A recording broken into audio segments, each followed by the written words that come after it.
let's dive into a question that, let's be honest, has probably driven you crazy at some point. It's that feeling you get when you look around at the world and think, this just isn't fair. It's a frustration that feels super modern, but it's actually as old as time itself. You know exactly what I'm talking about, right? You see somebody who cuts corners, who is just plain selfish or even cruel, and somehow they're the ones who seem to be winning. They're getting the promotions, making all the money, living the easy life. It just feels wrong, and it's the kind of thing that can really get under your skin. Well, if you've ever felt that way, you are in very, very old company. This exact feeling is laid out, word for word, in an ancient text, Psalm 73. The person writing this thousands of years ago is looking around and seeing the exact same thing we do. The people who don't play by the rules aren't just getting by, they are absolutely thriving. Now, for the writer of this psalm, this isn't some abstract philosophical problem. No, this is a deep personal crisis. Watching this unfairness play out day in and day out is taking a huge emotional toll on him. It's actually pushing him right to the edge. I mean, think about it. He's been trying his best to live a good life, to do the right thing, and for what? It feels completely pointless when the people who ignore all the rules are getting all the rewards.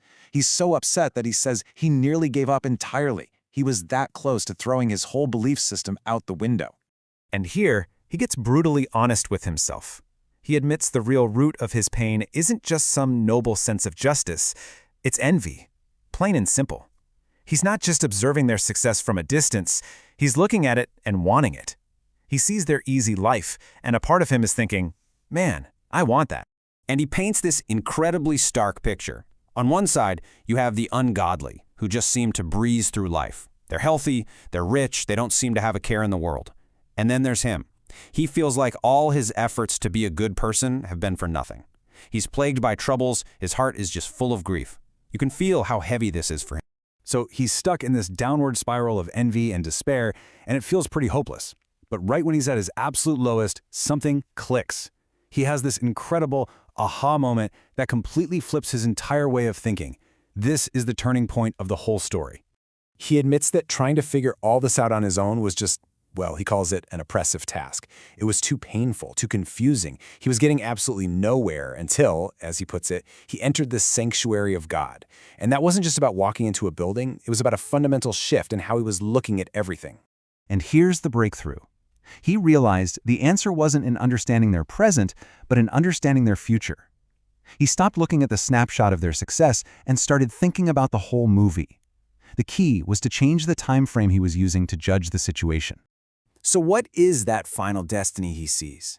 Well, he comes to understand that their success isn't this solid fortress it appears to be. In fact, it's the exact opposite. It's incredibly fragile.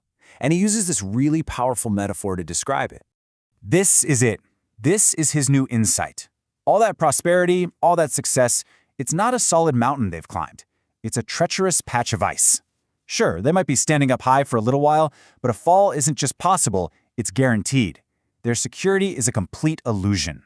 The psalmist basically sees their downfall happening in 3 clear stages. First, their whole lives are built on that slippery ground. It looks good, but it has zero foundation.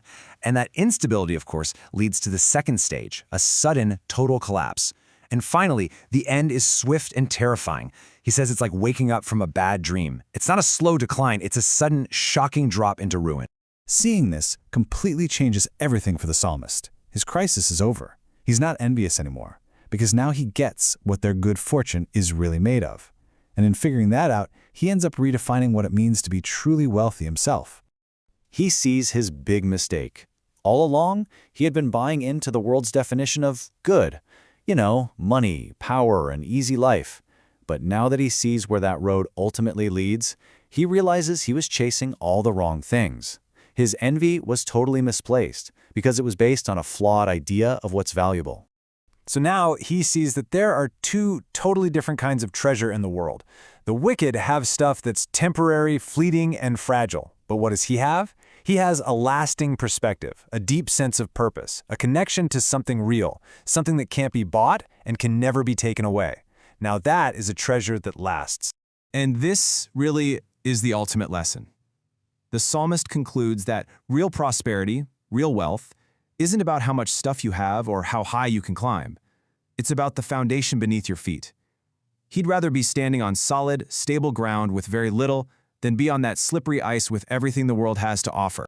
So this ancient text leaves us with a pretty powerful and very modern challenge. It kind of forces us to look at our own lives, our own ambitions, even our own envy, and ask a really tough question. What slippery ground in my own life am I mistaking for solid success?